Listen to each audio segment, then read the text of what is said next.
Ecuador pide a México su consentimiento para ingresar a su embajada en Quito y detener a Jorge Glass. Un militar y 2 civiles fueron detenidos con $100.000 en efectivo. Se presume que planeaban atentar contra uniformados de las Fuerzas Armadas. 2 policías encubiertos se enfrentaron a agentes metropolitanos de tránsito en la capital. Autoridades aclararon que pertenecen a una cápsula de seguridad de una persona con alto riesgo. En lo internacional, más de 125 personas participaron en el masivo funeral de Alexei Navalny, principal opositor del presidente ruso Vladimir Putin. En los deportes, regresa la Liga Pro. Delfín e Independiente del Valle abren el Campeonato Ecuatoriano 2024.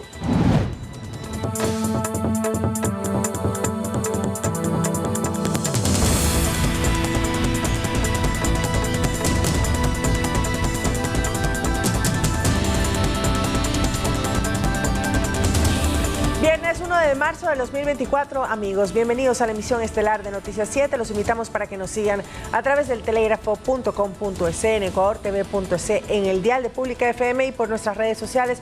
Y también ahora que pueden descargarse el código QR, los invitamos a escanearlo en su teléfono celular. Ahí lo tienen en pantalla para que puedan seguir informándose a través del telégrafo digital. Empezamos.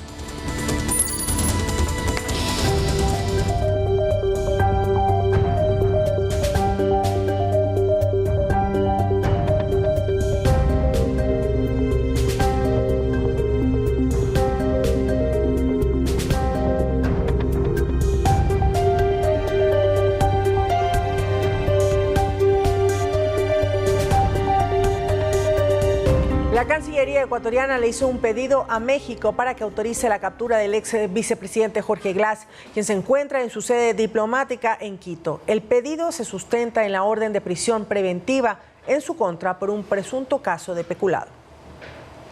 Desde diciembre del año pasado, Jorge Glass permanece en la embajada mexicana en Ecuador en calidad de huésped. No ha salido porque, de hacerlo, hay una orden de prisión preventiva por su presunta participación en un delito de peculado por el caso Reconstrucción de Manabí. Ante esto, la propia ministra del Interior, Mónica Palencia, le hizo un pedido a la canciller Gabriela Sommerfeld para el ingreso policial a la casa diplomática y detener a Glass. En una carta remitida por la Cancillería Nacional a su par mexicana, se solicita el consentimiento del jefe de la misión diplomática para que las fuerzas del orden cumplan con la captura del señor Jorge David Glass Espinel, conforme a lo dispuesto por la Corte Nacional de Justicia. Hasta el momento México no se ha pronunciado ni respecto al asilo político al ex vicepresidente, ni a la autorización para que lo aprendan en la embajada. En cambio, el movimiento Revolución Ciudadana señaló que si se produce la captura dentro de la sede diplomática, sería una vulneración de derechos al 2 veces sentenciado por corrupción. El nuevo proceso por peculado es el tercero en contra de Glass durante su época de vicepresidente. Según la Fiscalía, los fondos para reconstruir las zonas afectadas por el sismo del 2016 habrían sido mal utilizados y las obras con sobreprecio. Lautaro Andrade Castro, Noticias 7. La Corte Constitucional prohibió el uso de medidas cautelares como un mecanismo para evadir el cumplimiento de condenas ejecutoriadas en el Ecuador. Esta herramienta jurídica fue utilizada por varios sentenciados para recuperar su libertad, como por ejemplo el vicepresidente Jorge Glass. El uso indiscriminado de habeas corpus para lograr que un sentenciado salga en libertad no es nuevo en el país. Varios han sido los casos públicos donde abogados piden medidas cautelares para el beneficio de sus defendidos y estos son aceptados por los jueces. En este sentido, el Pleno de la Corte Constitucional emitió una sentencia donde se revocan las medidas cautelares para 23 personas que cumplían una sentencia en prisión pero que ahora están libres, entre ellos el ex vicepresidente Jorge Glass. Según el organismo, la libertad de estas personas es ilegítima y argumentan sus motivos. Las medidas cautelares solicitadas por las personas privadas de libertad son improcedentes cuando tienen pretensión de interrumpir los efectos de una sentencia penal y recuperar de manera ilegítima la libertad. Además que no cuentan con apariencia de buen derecho porque contradicen su objeto y naturaleza jurídica. La Corte Constitucional también señala que los efectos intercommunis, es decir, que benefician a terceros, no proceden en medidas cautelares. Este es el caso de Jorge Glass y Daniel Salcedo. En agosto del 2022, Cristian Araujo, sentenciado por asesinato, interpuso un habeas corpus. A este recurso se sumó Jorge Glass y Daniel Salcedo, hasta que finalmente el juez Bani Molina lo aceptó y los tres fueron beneficiados. En la sentencia de este 29 de febrero, los magistrados de la Corte Constitucional enviaron a la Fiscalía los expedientes de los jueces involucrados en estos 23 casos para que se inicien las investigaciones por presunto prevaricato. Aquí se incluye al juez Emerson Curipayo, quien hace pocos días presentó su renuncia tras estar involucrado en el caso Metástasis. Curipayo emitió una boleta de libertad a favor de Jorge Glass en noviembre del 2022, además de dejar en libertad a alias Cuyuyuy y alias Madrid, ambos brazos armados de Leandro Norero. Por estos fallos, Curipayo habría recibido $200,000. Según el Consejo de la Judicatura, entre el 2018 y 2022, el trámite de estas acciones de protección se han incrementado en un 211%. Edison Saavedra, Noticias 7. El Consejo de la Judicatura ha estado marcado en estos últimos 5 años por la inestabilidad de sus vocales, quienes han renunciado o han sido destituidos por estar inmersos en irregularidades. De los 5 integrantes, solo 2 actúan como principales. El Consejo Nacional de la Judicatura es el órgano administrativo y disciplinario de la función judicial. Es un ente colegiado cuyas decisiones son debatidas y tomadas en conjunto por el Pleno del organismo, que lo integran 5 representantes de varias funciones e instituciones del Estado. Cada uno de los vocales son elegidos sobre la base de ternas que las envían el Ejecutivo, la Asamblea, la Corte Nacional de Justicia, la Fiscalía y la Defensoría Pública. Desde el 2020, por renuncias voluntarias de sus vocales o destituciones por hechos irregulares, esta entidad no tiene autoridades titulares quienes fueron seleccionados entre los años 2019 y 2023. El último, Fausto Murillo, fue censurado y destituido por la Asamblea en un juicio político donde fue procesado por incumplimiento de funciones.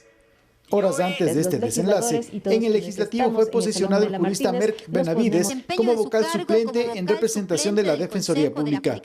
Necesitamos que esa justicia esté enrumbada por un norte adecuado, donde se privilegie una justicia al alcance de todos los ecuatorianos, es decir, una justicia abierta, una justicia que sea eficiente. Actualmente la Judicatura la preside temporalmente Álvaro Román. Lo acompañan Solanda Goyes, Yolanda Yupangui y Merck Benavides. ¿Qué tenemos que hacer? La figura del doctor Román le da mucha estabilidad por sus credenciales profesionales, académicas y en general su trayectoria. Con la destitución de Murillo y la renuncia de su alterna Elsie Celi, está en acefalía la vocalía de la Asamblea.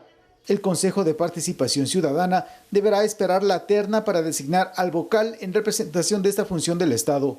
Y una terna que deberá ser enviada también en consenso. Y así está un Consejo de la Judicatura que debe atender reclamos y demandas constantes de una transformación profunda de la justicia en el Ecuador. Javier Ceballos, Noticias 7. El exministro de Energía, Fernando Santos Albite, el exministro del Interior, Juan Zapata, ambos de la administración de Guillermo Lasso, y Diana Salazar, fiscal general del Estado, están en la mira de la Asamblea Nacional por los pedidos de juicio político en su contra. A continuación veamos el orden de solicitudes que debe tratar el Pleno del Legislativo. El juicio político al vocal del Consejo de la Judicatura, Fausto Murillo, y al exvocal Juan José Morillo tuvo luz verde en la Asamblea Nacional. Uno quedó censurado y destituido y el segundo censurado. Pero hay una cola de juicios políticos que aún están sin resolver. Recapitulemos. Cuando inició la administración actual de la Asamblea Nacional, eran 5 los juicios que estaban pendientes de trámite en la Comisión de Fiscalización que habían quedado de la Asamblea cesada. Para tratar los nuevos propuestos por el actual periodo, debían tratarse los pendientes, según lo dice la Ley Orgánica de la Función Legislativa, es decir, en orden de llegada. El primero pendiente era contra 4 vocales y un ex vocal del Consejo Nacional Electoral. Sin embargo, el presidente de la Asamblea Nacional, Henry Kronfle, indicó que el proceso no se trataría por el momento porque existe un pronunciamiento de la Procuraduría General del Estado en el que se indica que los vocales electorales no pueden someterse a un juicio político mientras están en periodo electoral. Otro de los pendientes fue contra Patricio Carrillo, Diego Ordóñez y Paola Flores por el caso María Belén Bernal. La comisión resolvió archivar el proceso por desistimiento de sus proponentes. Sobre los dos juicios contra el exministro de Guillermo Lasso de Transporte, Darío Herrera, la comisión no aprobó enviarlos al Pleno y en cambio fueron archivados. Contra Esteban Bernal, exministro de Inclusión Económica y Social, sí se llevó a cabo el juicio político y se lo censuró por incumplimiento de funciones al haber excluido del bono de desarrollo humano a más de un centenar de personas. Una vez despachados los que estaban pendientes, están ahora a la cola los que ya fueron aprobados por el Consejo de Administración Legislativa CAL. Entonces, ¿cuáles le siguen? Contra el exministro de Energía y Minas, Fernando Santos Albite, que lo interpuso Nicole Sacán de ADN. Luego estará contra el exministro del Interior, Juan Zapata, cuyo proponente fue Carlos Vera del Partido Social Cristiano. Y para culminar, está a la fila el juicio político en contra de la fiscal Diana Salazar, que lo interpuso Gisela Garzón del correísmo. Andrea Orbe, Noticias 7. Y en otros temas, en la tarde de este viernes en el centro de Quito fueron detenidos 3 ciudadanos en el interior de un vehículo donde también se encontró una funda con $100.000 en efectivo. Según las Fuerzas Armadas, uno de los aprendidos es un miembro activo del ejército, quien fue puesto a las órdenes de las autoridades competentes. Se presume que los detenidos tendrían nexos con grupos terroristas y tenían previsto atentar contra la integridad de uniformados de las Fuerzas Armadas.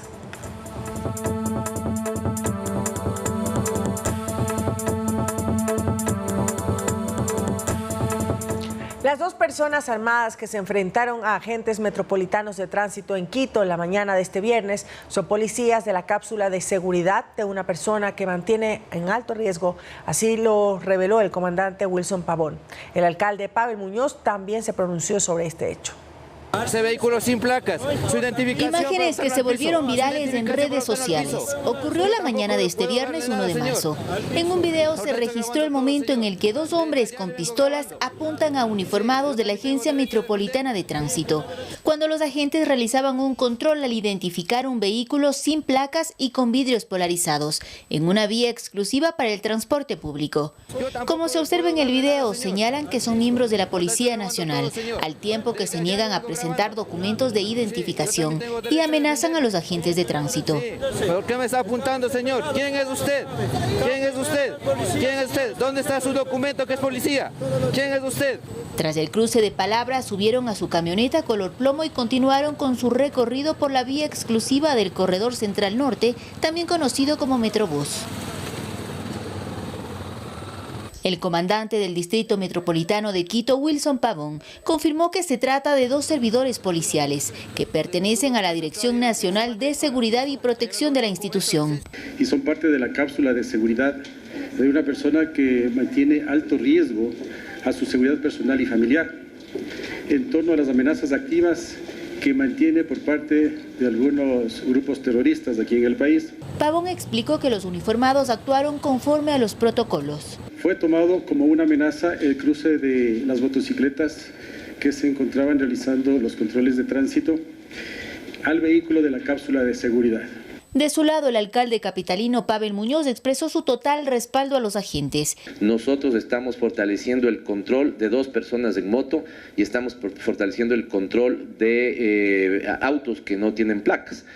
Manifestó que tras reunirse con el comandante de policía y una vez aclarados los hechos y esclarecidos los contextos institucionales, se llegó a un acuerdo. Hemos decidido que se sienten a la mesa los responsables de cada institución para que podamos tener protocolos claros. Finalmente se resaltó que este hecho no empañará ni pondrá en pausa el trabajo que se realiza de manera coordinada con la Policía Nacional. Olga Velasco, Noticias 7. Detrás del caso Metástasis se reveló Leandro Norero le contaba a su abogado cómo reclutar policías para que le hagan favores. A cambio de dinero lograba que lo soltaran cuando lo detuvieron con armas y municiones. Las células criminales propagadas por Leandro Norero expandieron el narcocáncer a las más altas esferas del sistema judicial, policial y político. Y en la cima del mundo delictivo, el patrón atravesaba una especie de fase de mutación criminal. Ya el tiempo de Batracio ya pasó. La gente copia siendo elegante. Sí, es verdad. Ñaño, el reflejo eres tú. Mire, yo calladito. Llego mucho, y a todos. Ñaño, a todos. Es verdad. Político, criminal y económico. Tienes los 3 poderes. Por sus acciones expuestas en los chats del caso Metástasis, el patrón prefería dar plata que plomo. Solía ser una especie de ángel salvador en momentos difíciles, sobre todo con quienes eran pieza clave en su estructura criminal, como es el caso de Táctico, identificado por Fiscalía como el coronel de policía Lenin M. Buenas noches, mi estimado. Recién me entero de la situación que está pasando. Gracias, estimado. Mil disculpas por molestar.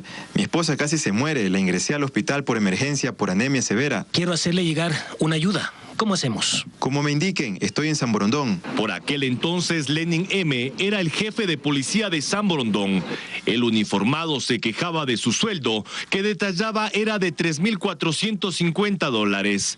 Insistía que ese dinero no le alcanzaba para mantener a su familia. Logré conseguir $4,860, que pagué antes de la cirugía. Me falta $10,230. Todavía tengo un hijo en Rusia estudiando de 19 años y mi otro hijo de 9 años todavía por criarlo. ¿Dónde le hago avanzar al muchacho? Sería en el parqueadero. Ya le coordino eso, mi estimado. Quien sería presuntamente el coronel de policía, Lenin M., le dio instrucciones a Norero para que su enviado le entregara el dinero en un populoso centro comercial de San Borondón. Las instrucciones detallaban el tipo de vehículo en el cual estaría el emisario de Norero y alias Táctico. En la misma conversación, Norero, tras ser elegante como solía llamar, le pidió que copie una vuelta. De una, mi estimado. Usted con tantos años de experiencia, por ahí, debe tener full contactos. Tengo a un mayor Poma. Él está en mi investigación. No habrá forma de llegarle a ese loquito. Que baje las revoluciones. Déjame ver cómo llegarle. Sí nos conocemos. Yo trabajé en el GOE 24 años. Fui comandante del GOE Guayas. Ahí jugábamos con el Gema. Sí lo ubico. Chuzo, eso sería de gran ayuda. De verdad, quedaría en deuda con usted. Él es el único que jode y le mete a esa fiscal. De ahí para allá, soluciono todo, se lo juro. ¿En qué sentido jode el pana? Para llegarle de una. Ya veo que se le puede ofrecer al pana. A lo mejor comprar la conciencia. El oficial de policía mencionado por el patrón es uno de los que comandó el allanamiento a la lujosa mansión Norero, ubicada en San Borondón el 25 de mayo de 2022. Allí se encontró $6 millones en efectivo, así como decena de lingotes de oro y joyas valoradas en más de $4 millones. El coronel de policía Lenin M., identificado por la Fiscalía con el alias de Táctico, continúa con prisión preventiva tras su pedido de sustituir la medida cautelar, ya que el juez a cargo de la causa, Felipe Córdoba, no encontró elementos necesarios para que se pueda defender en libertad.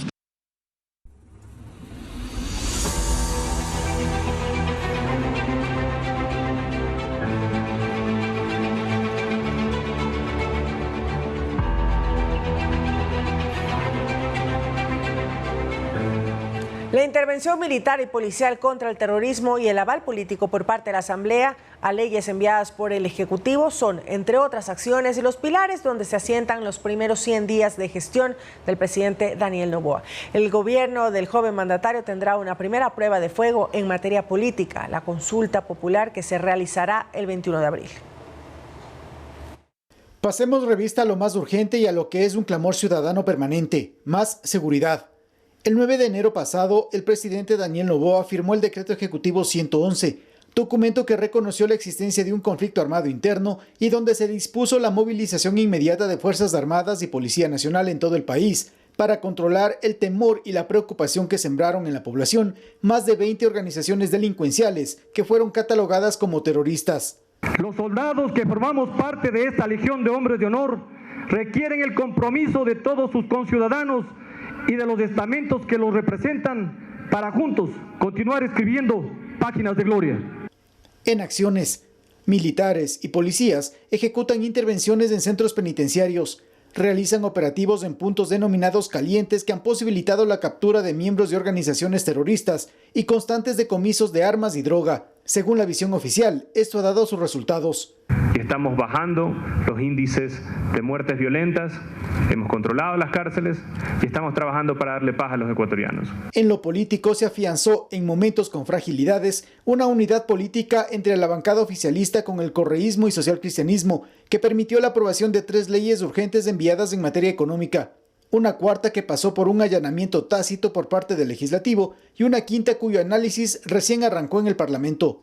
Hoy contamos con el respaldo de la gente a raíz de todo el trabajo legislativo. Y sobre trámite legislativo, se analiza al momento de la proforma presupuestaria para el ejercicio económico de este año. En el presupuesto se contempla aumento de recursos para seguridad, salud y educación. Y esto para nosotros ya es un primer esfuerzo. Para abril, más de 13 millones de ecuatorianos irán a las urnas para pronunciarse en una consulta popular donde se abordarán temas relacionados a seguridad, justicia, inversión y empleo.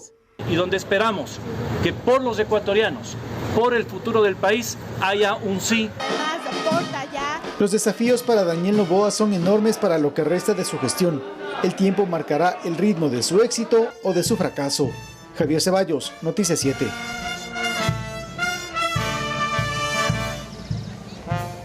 La mañana de este viernes 1 de marzo, el presidente Daniel Noboa se reunió con inversionistas de Wall Street, esto como parte de las actividades que el primer mandatario cumple en Nueva York, Estados Unidos. En la reunión, Noboa dio a conocer las acciones que el gobierno ha emprendido para reducir los índices de criminalidad y mejorar así las condiciones económicas de Ecuador. Además, en el diálogo, el mandatario expuso la intención de impulsar la integración comercial, empleabilidad, seguridad y estabilidad económica con Estados Unidos para consolidar financiamientos claves para desarrollar proyectos en infraestructura, energías renovables o servicios financieros inclusivos.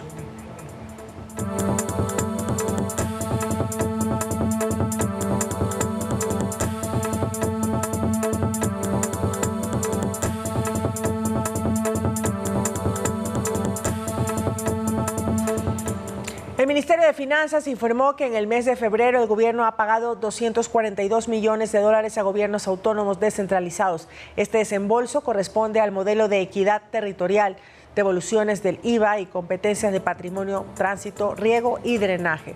Dentro de esta cifra constan $34,3 millones que fueron transferidos de manera prioritaria a 42 municipios y 7 prefecturas que enfrentan los estragos por el fenómeno del Niño. Además, la cartera de Estado conversa con los GATS para encontrar alternativas de pago que permita cerrar poco a poco la deuda, por ejemplo, con los municipios de Santo Domingo, Durán, Chone, Cuenca y Guayaquil, así como con las prefecturas de Azuay, Cotopaxi y Los Ríos. Se acordó el pago de 69,8 millones con bonos del Estado. Dichos bonos pueden ser utilizados para cubrir deudas con el Banco de Desarrollo o con sus proveedores.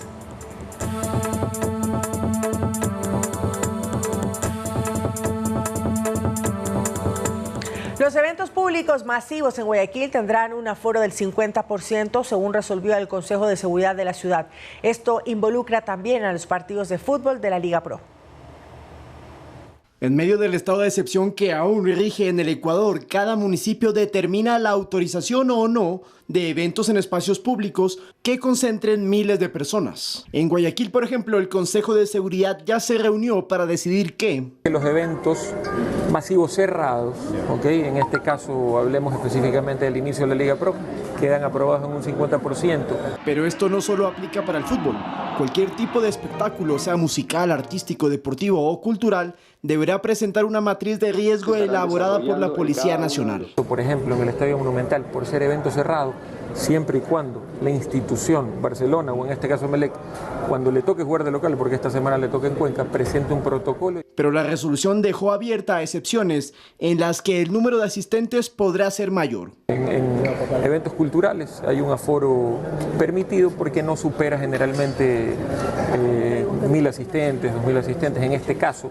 Guayaquil es una de las ciudades más peligrosas del continente y eso ha hecho que las medidas de seguridad sean más estrictas. Sin embargo, el Ministerio de Turismo anunció un plan de reactivación turístico nacional que comenzará con Guayaquil. Tenemos que trabajar técnicamente en equipo para poder recuperar la imagen de nuestra querida ciudad. Las estrategias a desarrollarse son mejorar la seguridad jurídica, productos turísticos innovadores, fortalecer la infraestructura y mayor promoción turística. Del lado del Cabildo, el plan enfocado en 4 ejes fue bien recibido. Nos embarcamos en la planificación del Ministerio de Turismo. Guayaquil va a trabajar de la mano con el ministro y con todo el ministerio. Según dicen las autoridades, el proyecto de ley de turismo enviado a la Asamblea es un paso hacia los objetivos trazados. Lautaro Andrade Castro, Noticias 7.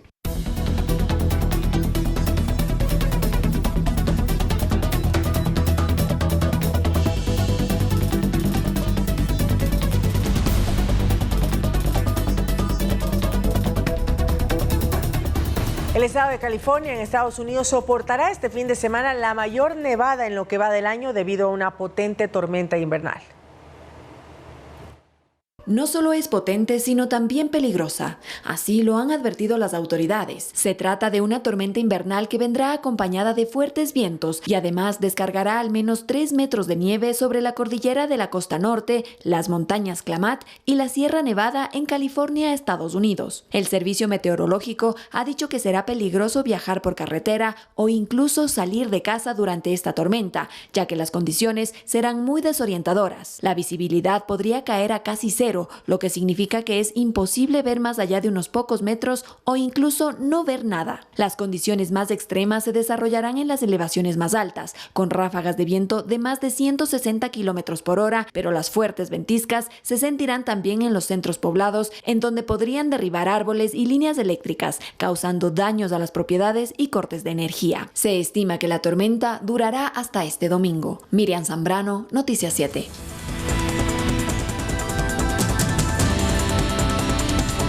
Y más de 80 familias en una cooperativa del norte de Guayaquil están afectadas por la acumulación de agua a causa de las lluvias. En ese sector, los moradores carecen de servicios básicos. Son habitantes de la cooperativa Los Iris, situada en el sector de Vergeles, norte de Guayaquil, donde la falta de servicios básicos provoca la acumulación de las aguas lluvias en las calles, que se convierten en focos de insalubridad. Esto se llena, se empozan las aguas porque no tenemos servicios básicos, alcantarillado, agua potable. Ya aquí vivimos en el sector más de 15 años y tenemos este problema. Ya estamos apelando a la sensibilidad del alcalde Aquiles para que nos ayude aquí en el sector, ya que los niños se ven afectados con todo este asunto. Son más de 80 familias afectadas en este sector, donde varias personas están enfermas, especialmente niños, por la proliferación de mosquitos y otras plagas causadas por las aguas acumuladas. El municipio solo una vez vino a hacer, ¿cómo se llama? Pasaron las máquinas y de ahí todos los años que van a hacer, ¿cómo se llama? Las calles, pero ya tengo viviendo 21 años aquí. No. A lo largo de más de 10 cuadras están asentadas las familias cuyas casas ya están legalizadas. Sin embargo, aún no tienen agua potable ni alcantarillado. Sí, hay muchos niños, personas adultas que están con este problema de los mosquitos, dolores de cabeza, fiebre, y por eso estamos esperando la clínica móvil también. Los habitantes de este sector del norte de Guayaquil esperan que las autoridades municipales atiendan sus requerimientos que lo vienen solicitando desde hace más de 15 años.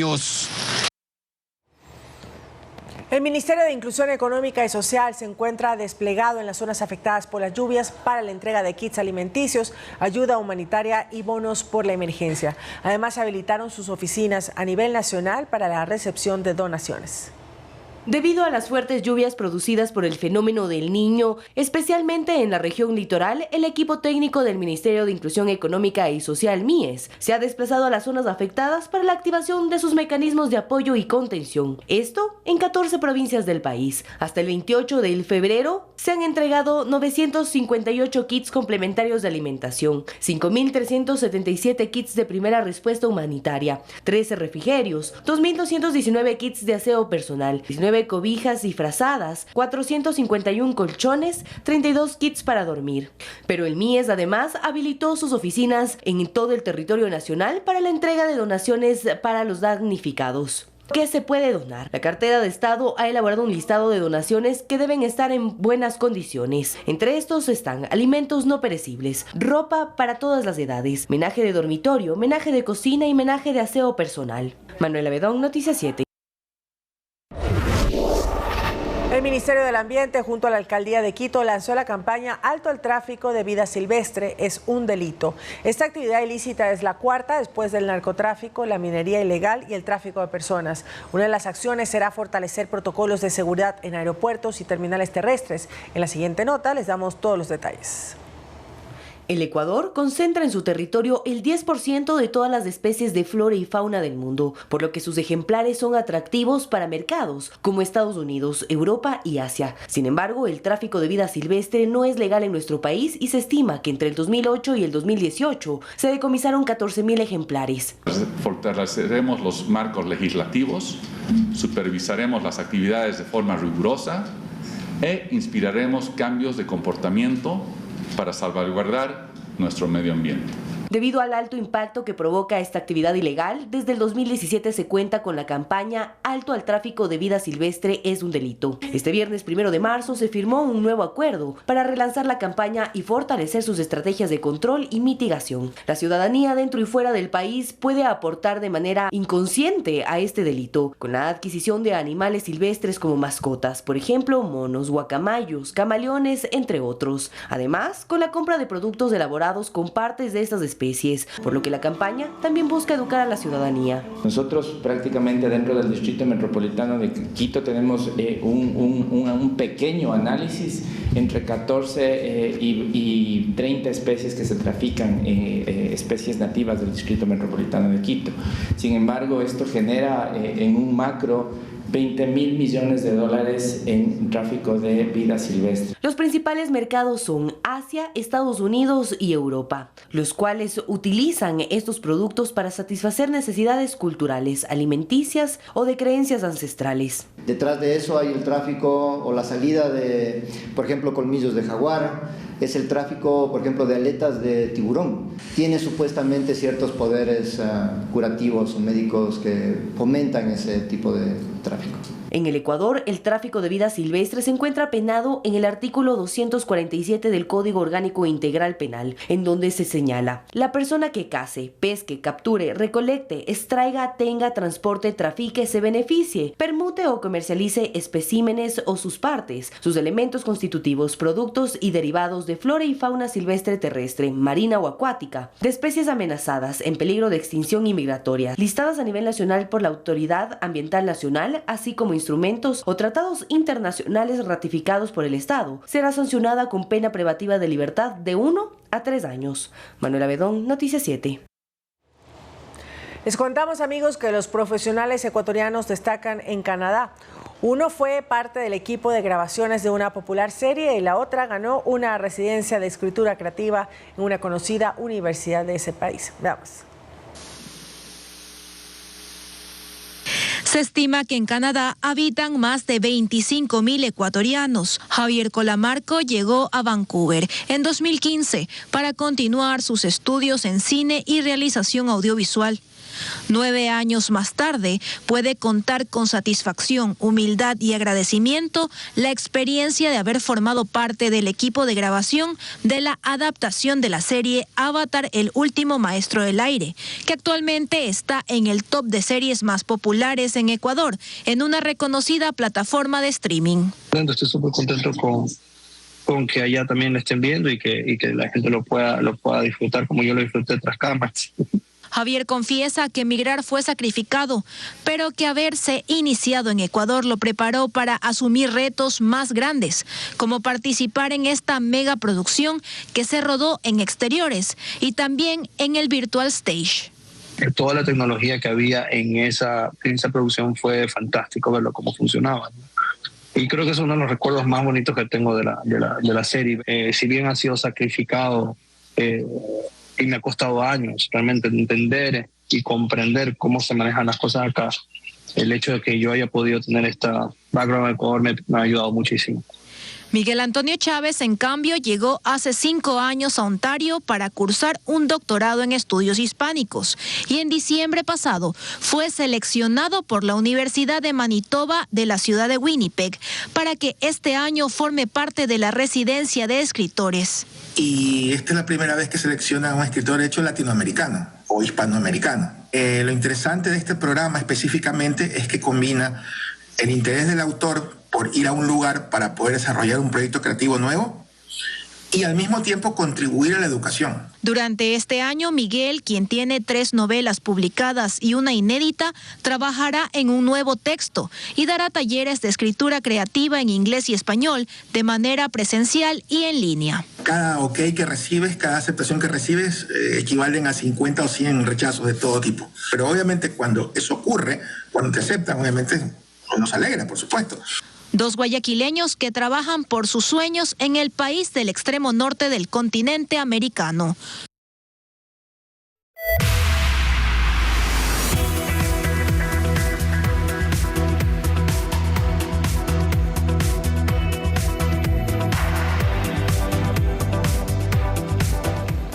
¿Sabía que abrazar al menos 7 veces al día puede cambiar su ánimo? Karen Montalva, conferencista internacional y escritora de varias recomendaciones para enfrentar el estrés y la ansiedad en tiempos de incertidumbre, nos cuenta más. Cuando falleció mi madre perdí cualquier expectativa o razón de vivir. Los días pasaban igual, los minutos iban muy lentos. No conseguir trabajo para mí fue muy duro, ¿no? Provocó mucha ansiedad y depresión. Había días en los que ni siquiera me levantaba de la cama porque solo pasaba llorando. Creo que en los últimos tiempos, sobre todo de crisis familiares y económicas, ha sido muy difícil lidiar con el entorno, lidiar con la convivencia y también sentir que el tiempo se acorta.